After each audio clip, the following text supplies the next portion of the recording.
It was the spring of 2004. I was 11 years old and I wanted my first Land Rover. I love Land Rovers because they have character in the form of being an overgrown Tonka toy. My dad has a Land Rover. It's big, chunky and green. I asked my dad if he would buy me one when I was 17, so we could restore it together. He told me we had no space for another car on the drive, as we had 4 cars already. I thought I could try to ask him again if I could have one, but he said we haven't got the money. I would buy LRO magazine every 3 weeks, so that I could see what other people had achieved, and set myself some goals. My dad promised that he would buy me one when I was 16, but that was a long time to wait. In the summer of 2007, I was coming home from choir on a dry Sunday afternoon while Dad was joking about my big birthday present in September. We got home, and I sat down to watch telly, when I heard a horn sounding in the background.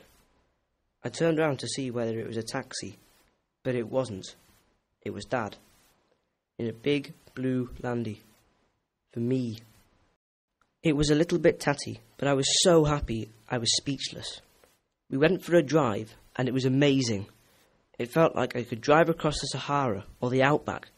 I could drive around the world in my Land Rover. My goal is to restore it into factory fresh appearance. This is going to be hard as there are loads of bodges on him, such as holes in the floor, the horrible collapsing seats and the ailing engine. Am I going to finish the restoration? Am I going to have enough money? Am I going to run out of time before I pass my driving test? Am I going to have to use public transport? Or can I use Monty, my Landy,